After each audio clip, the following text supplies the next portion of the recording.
Hi, and welcome back to another Intrapreneur Stories. I'm Andreas from Bundle, and sitting here together with me is no one less than Gil Nimmegeers.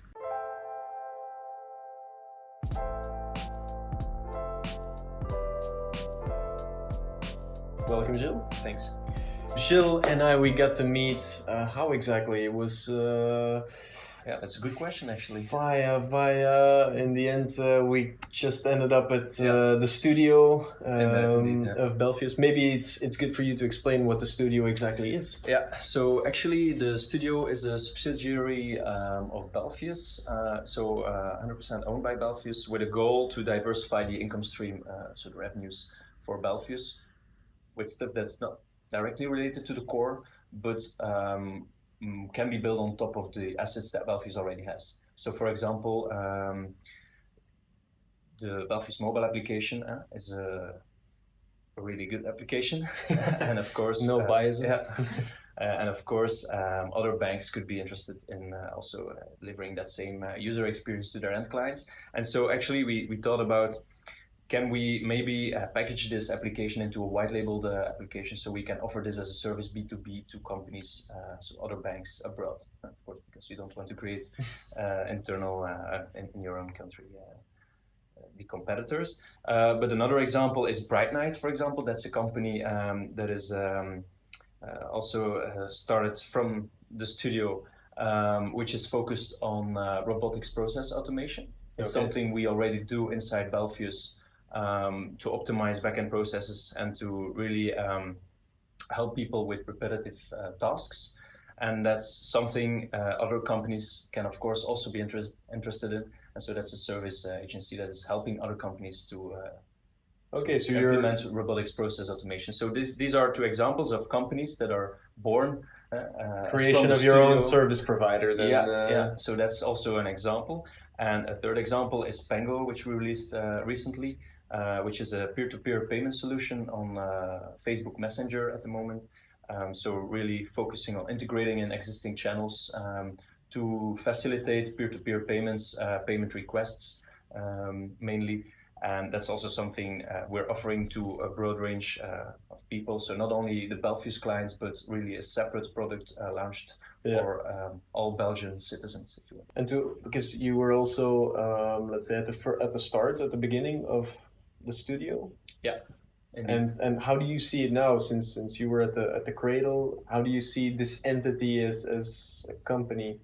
The studio in itself, or at least everything. Yeah, like if you would describe it to someone who doesn't know it yet, how would you say? How would you explain it? Because in my eyes, in my vocabulary, in my terminology, I can see, okay, it could be an incubator, but at the same time, it could just be I see it more as a startup / scale-up factory. Yeah. So really trying to produce new startups on its own based on existing assets or new innovations we put into.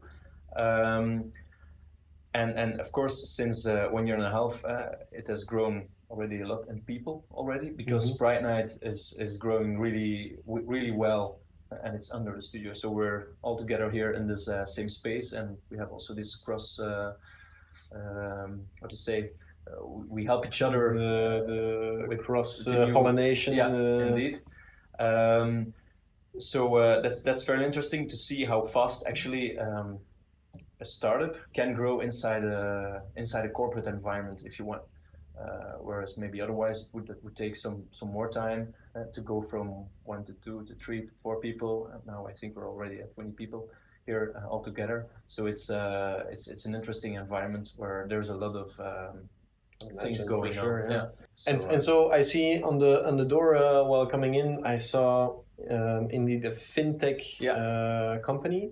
So do you see this as only providing fintech solutions, or as you said about Bright Night, it's optimization of services? Yeah, and it's not linked to fintech, or not only not fintech, per se. Indeed. So the initial name of the studio was the Fintech Studio. We left the word fintech out because indeed we saw that we don't need to limit to fintech solutions, as long as we have a clear problem that we want to solve.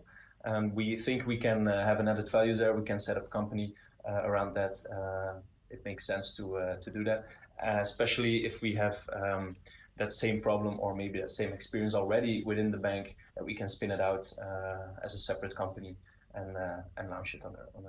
So what really intrigues me at that point is thinking, okay, you have the optimization solutions that the studio now generates, which also benefits other companies. Yeah.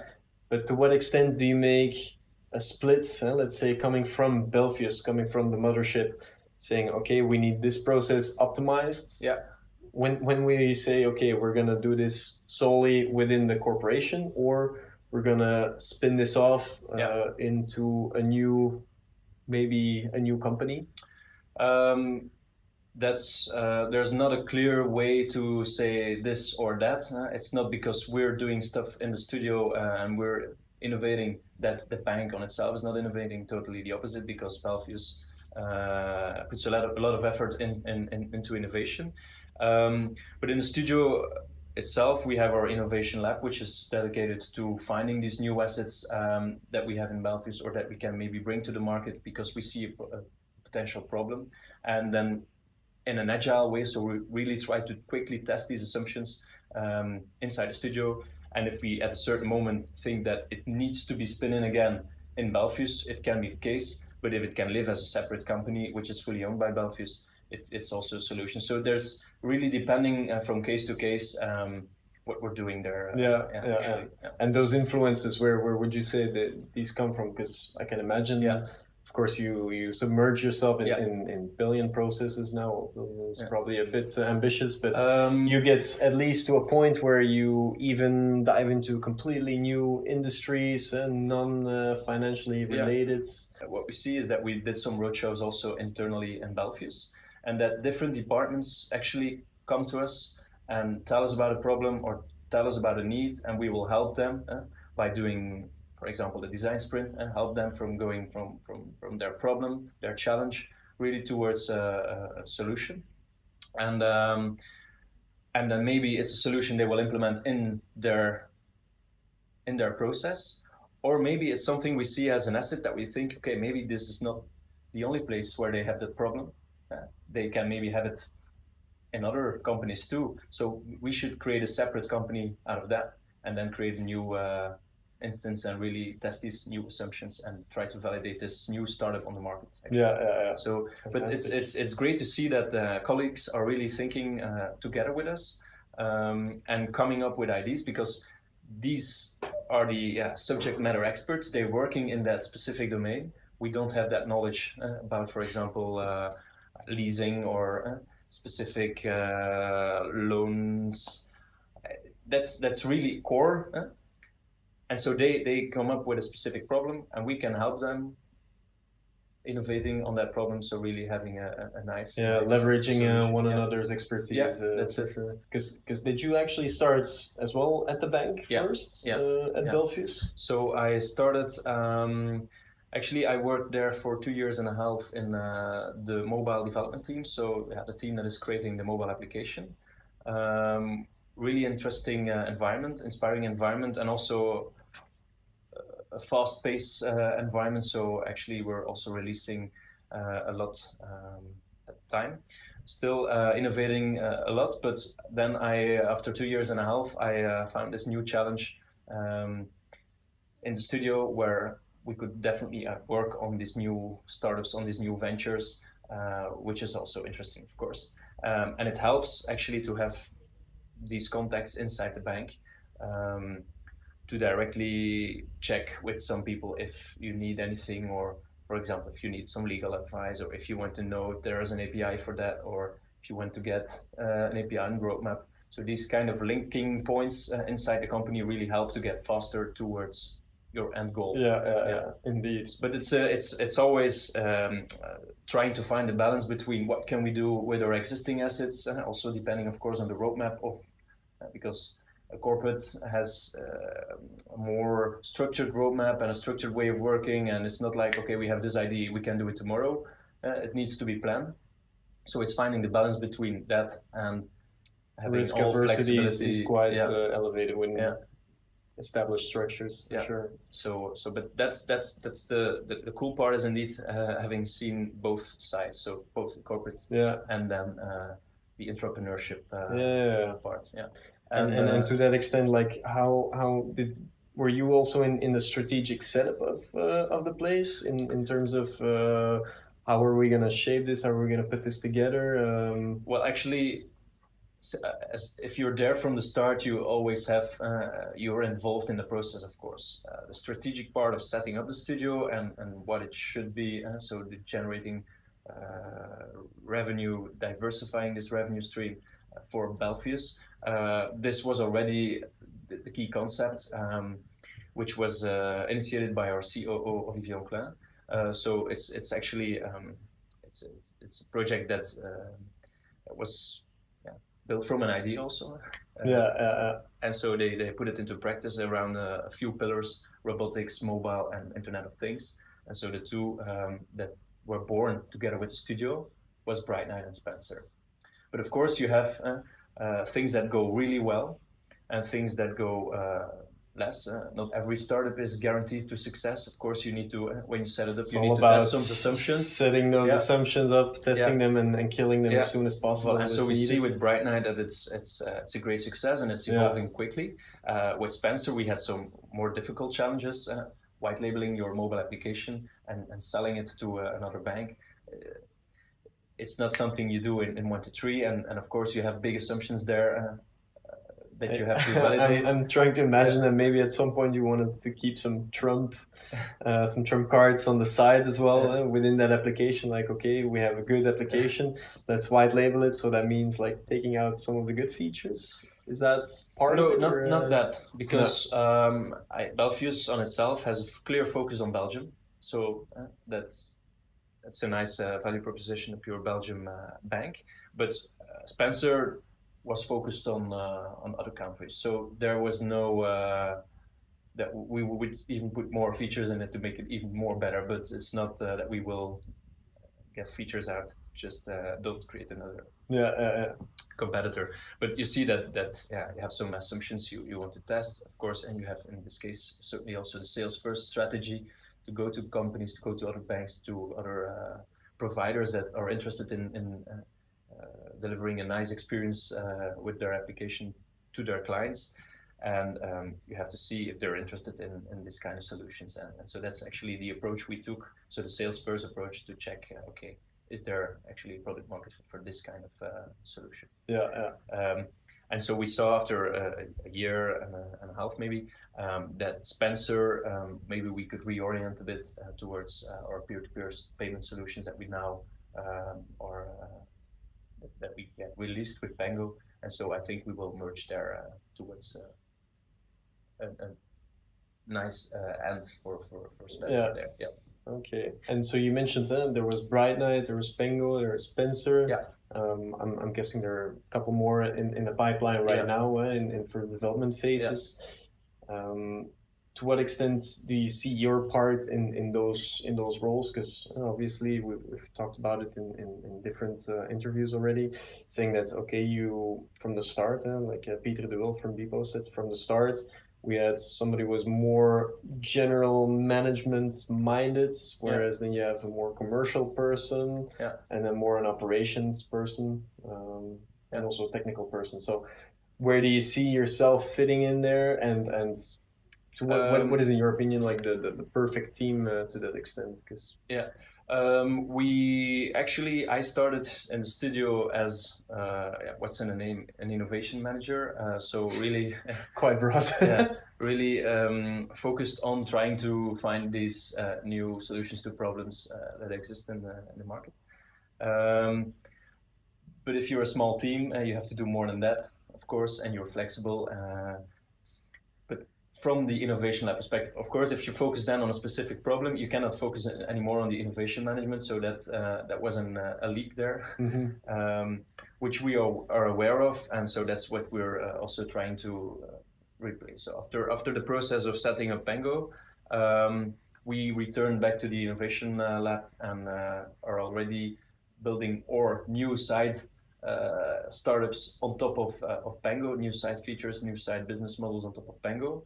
or really trying to deep dive in other new assets, challenge, new challenges. yeah. But yeah, it's with not too many people. You want to, of course, do as much as you can do. Yeah, maybe there was already like a process that got put in place, like transferring the baby or the venture from hand to hand. Yeah, and so now we have a new product manager on Pango, which is taking care of release and the next features, and so making it a success and growing also the user base, of course. So that's now Pango is living on its own, and we can return to the innovation lab and help new ideas being born, or new, how to say, assets on top of Pango, for example, being born in this environment. Although it's interesting, of course, to have the support of the corporate there. So if you need some legal advice, you already have the departments with hundreds of people there. Voilà, so that's it. So they're always also open to help us. But of course, they also have a lot of work. So it's in a matter of speed. Sometimes you have to manage your own expectations also. But it's fairly interesting to see how diverse the things are that you need to do during this whole traject. And sometimes it's overwhelming, and it's like, okay, where do I need to start? But you'll find your way, and that's the cool part. So you know where you want to go, and on the way you will learn a lot of things. That's for sure. Yeah, on a fast pace. So like I think we to take the example with Pango, we had our own deadline to say, like, we want to release from nothing to production in 3-4 months, which was apparently a bit too ambitious because of dependencies that you cannot predict. But in the end, we were able to launch the fintech project in 6 months, which is quite okay for to go from nothing to a fully working product. But if you see how diversified that project was, like, from really that's what comes with the job, of course, and that's what they briefly mention as being able to manage yourself, and then the rest is up to you. Indeed. But it's really interesting. And to what extent do you feel that the studios may be competing with startups that are out there? How is that synergy currently going? Yeah, competition depends, of course. Indeed, if you are another startup that is doing robotics process automation, then you're, of course, in direct competition with BrightNight. But it's not only startups that are doing that; it's also bigger companies that are offering, bigger consulting companies that are offering these solutions. So yeah, you're certainly creating some competitors in the market, but it's also a way of working together with these startups. So it's not said that everything what we create here we will create fully on our own from within Belfius, and so it's also working together with these startups that are maybe having these assets. For example, for Pango, we collaborated with Molly to do our payments. So Molly, you can say it's a startup. Actually, it's a scaleup from the Netherlands. So we work together with them also to make it possible to release Pango. You can always find competitors and co-creators, so it's a difficult question to answer. Yeah, no, of course, and it's more into the field, and that's actually where I want to maybe ask the question that I got from Christopher Waldner 2 weeks ago. He's actually let's say an entrepreneur in residence or freelance intrapreneur. So he gets placed into establishments like the studio in order to co-develop or maybe develop on his own new projects. And he very seriously asked me the question to see, is it actually necessary to have intrapreneurs? Is intrapreneurship relevant, like the studio format? Because already before the entire hype of intrapreneurship, before it came up, you already had the large corporations who were looking to acquire new businesses all the time, startups popping up and then just selling their ideas to the corporations. And that is a method that is still applicable, still relevant in many cases. So how do you see the balance in between those? Like how do you feel? It's a question I or it's a matter I am thinking about a lot, because indeed the biggest challenge I think for intrapreneurship is to find these motivated people that really want to work their ass off like it's their own startup and want to build it to a big company, to a big scale up. So that's one of the challenges, of course, you have as a startup factory trying to find these intrapreneurs. Whereas, of course, if you have some startups, they have skin in the game. So for them, it's clear. I want to do this. This is my passion. I go for it fully. So no matter what, I will keep doing this, even if I'm not getting paid for a few years. So it's indeed an interesting question. Like, what's the best model to scale this kind of solution? Although I think it's also interesting to see that companies like Belfius, for example, have some better insight in existing problems that maybe the market will not already spot, or that these entrepreneurs will maybe never see as a real need, because they're not experiencing it in the spotting opportunities is from a daily practice of so that could be also something that can be make a distinction, but I think it will be the question forever. Like, what's the best way? I don't think there's one way that is best, or I think both are worth trying at least. So indeed, as Belfius, for example, as a company looking on the radar, which are the interesting startups that are doing a really great job in a specific domain, which we are interested in, which maybe we can participate in and we can help grow, or they can help us grow.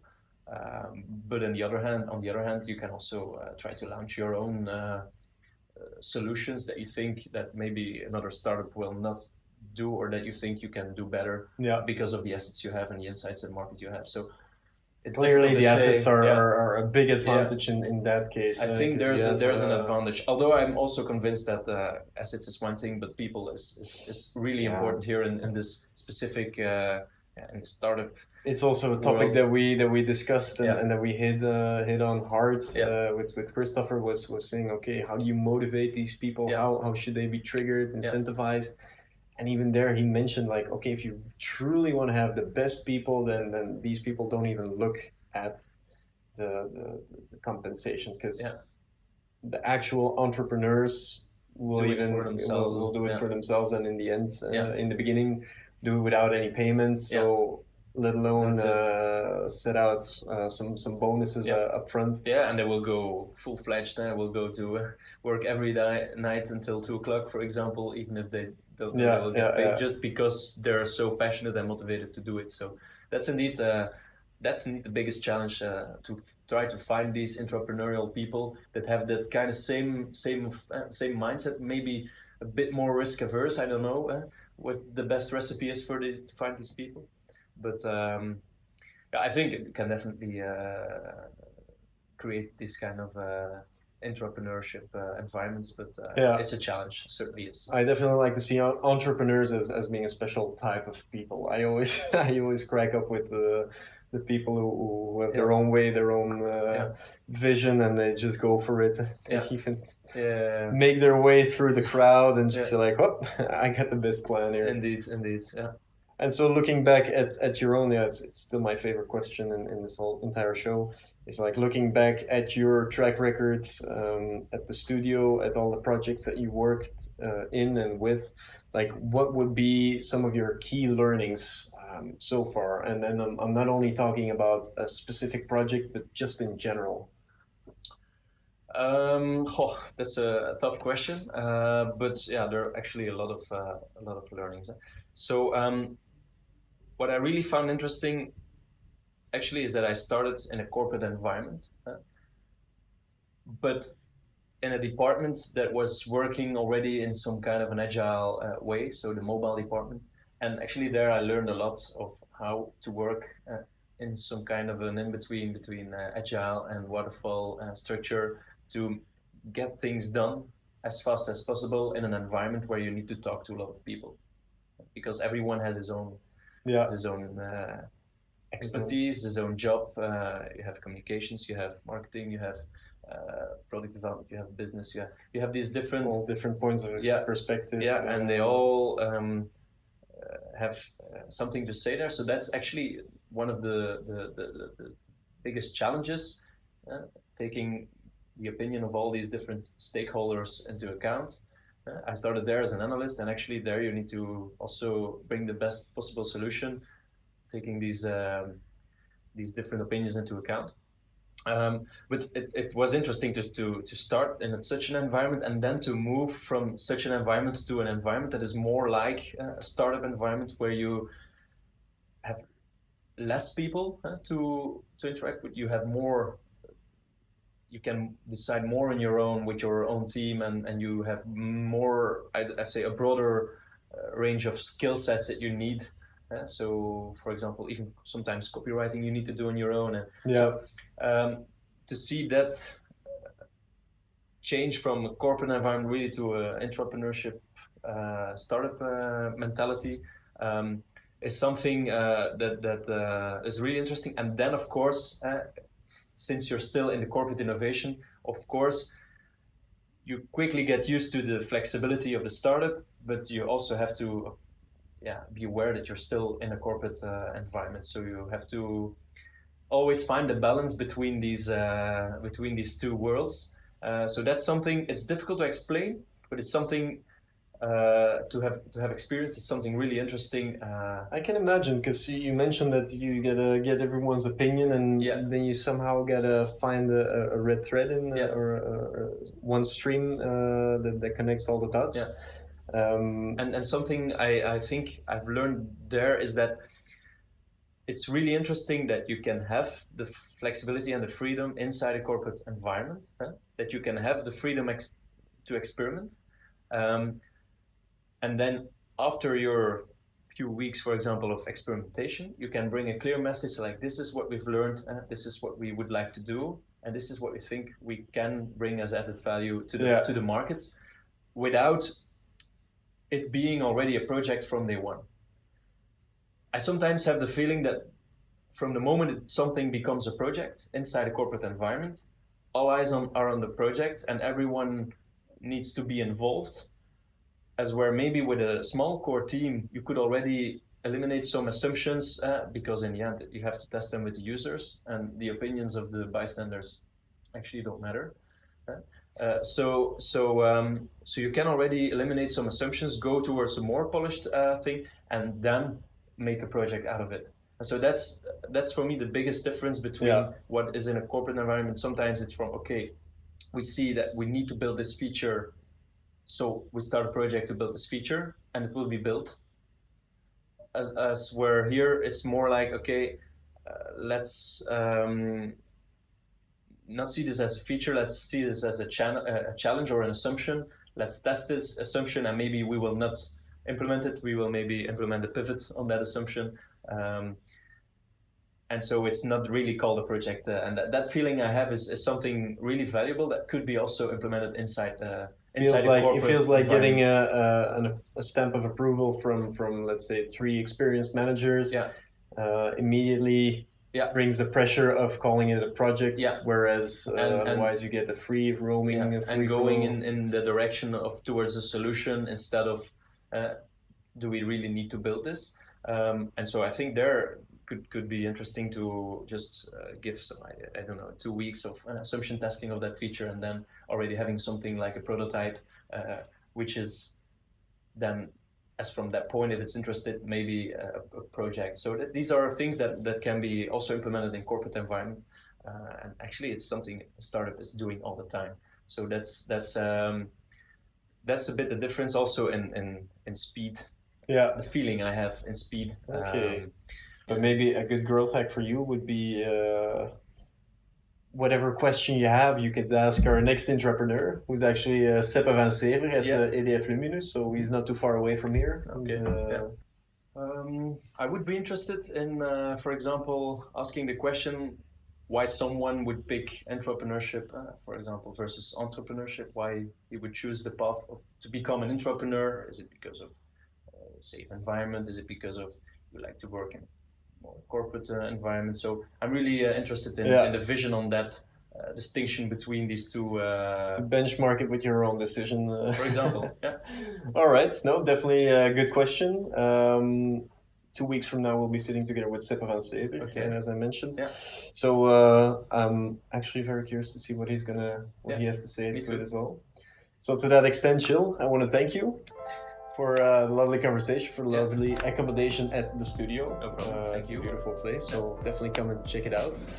Also, thank you for being here with us today again at the Intrapreneur Stories. My name is Andreas from Bundle. As we promised, every 2 weeks on Monday, we'll send out a new video, new Intrapreneur story. So make sure to follow our YouTube channel, Bundle for Intrapreneur Stories. Subscribe, hit the notification bell so that you always stay updated. Also, check out our podcasts in the link below for all current updates. Thank you very much and take care.